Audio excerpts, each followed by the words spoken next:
Hey there and welcome back to Heimler's History. Now we've been going through Unit 4 of the AP U.S. History curriculum, and in this video it's time to talk about Andrew Jackson and his relationship to federal power. So if you can already taste that sauce like I can, let's get to it. So in the last video I mentioned that with the Federalist Party basically defunct, the Democratic Republicans were the only major political party in America, and within that party two rival factions began to form, the National Republicans and the Democrats. Well, by the 1820s and the 1830s, those rival factions hardened up into proper political parties, which were as follows: the Democrats and the Whigs. The Democrats were led by Andrew Jackson, and they drew their values from the old Democratic Republicans in the image of Thomas Jefferson.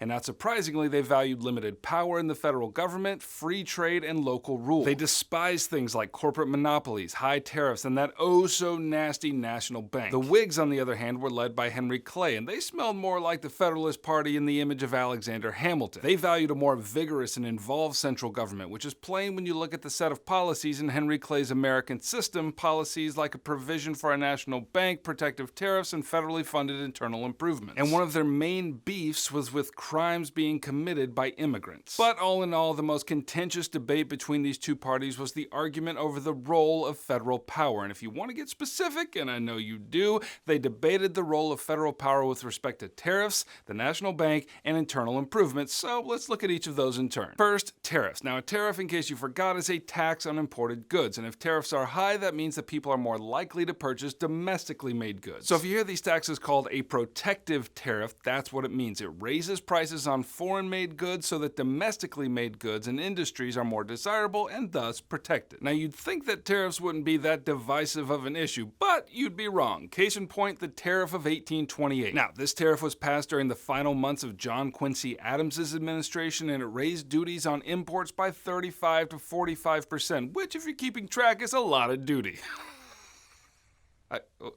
I'm sorry.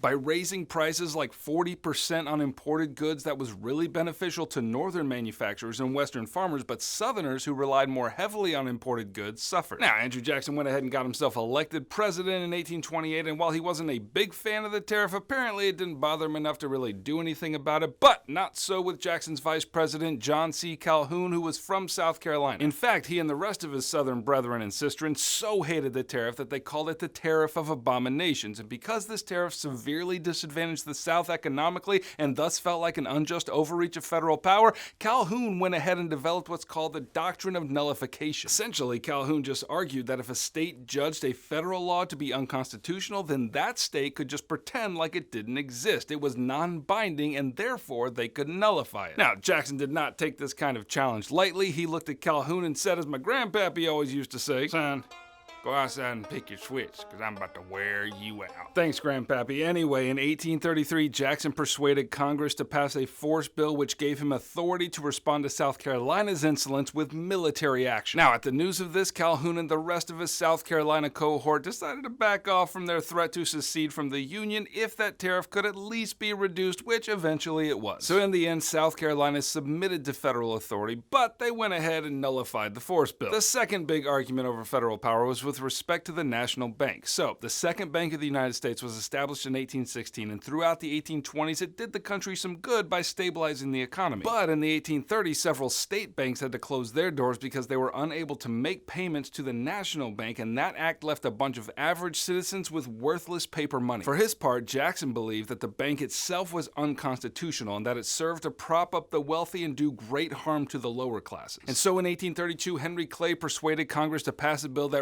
chartered the bank, and when that bill reached the desk of Andrew Jackson to be signed into law, he went ahead and vetoed it, calling it a hydra of corruption. And apparently the majority of the U.S. citizens agreed with him because they went ahead and re-elected him in the same year by a landslide. And the third fight between the two parties over federal power had to do with internal improvements. And this one was pretty simple. Since Henry Clay's American system had authorized roads and canals to be built with federal authority, it divided those in the rival political camps. Those with Whig sensibilities thought such expenditure expenditures were a necessary part of keeping the nation connected, but those with Jacksonian sensibilities saw this as a federal overreach and that such expenditures were unconstitutional. Now, with all those fights going on, it's going to be important to deal with one last event in Jackson's administration that illustrates his relationship to federal power, namely the policy of Indian removal. Now, acquisition of Indian land had always been a big issue before Jackson's administration and would continue to be a big issue after his administration, but these events came to a head in the Indian Removal Act of 1830. Okay, pause for a second. Not a few people in my comments get upset with me because I call these people Indians and not Native Americans. So let me just say it now. I call them Indians because the Indians that I have met and have had conversations with call themselves Indians and told me that Indian is the preferred term. Okay, we good? Alright, well then let's go back to the Indian Removal Act. So the Cherokee Nation in Georgia had declared itself a sovereign nation within the bounds of the state, but Georgia didn't really see it that way. Instead, the Georgian government saw the Cherokees more like house guests. And then it just so happened that gold was discovered on their lands, and so house guests or not, it was time for them to go. That's when the Indian Removal Act was passed, and it mandated that all Indians be relocated west of the Mississippi River in the Oklahoma Territory, where encroaching Americans would never bother them again. Yeah, right. Anyway, the Cherokees actually challenged the constitutionality of their removal in the Supreme Court in a case called Worcester versus Georgia, and to everyone's great surprise, the Supreme Court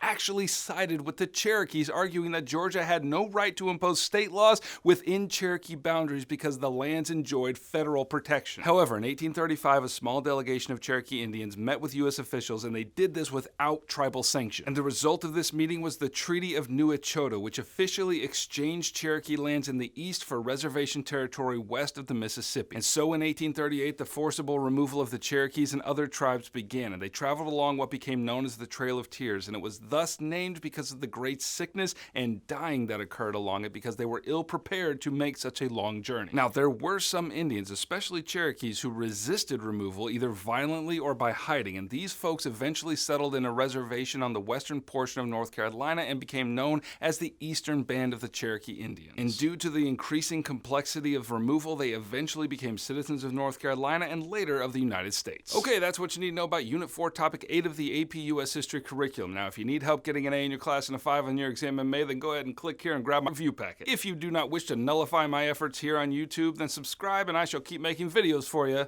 Heimler out.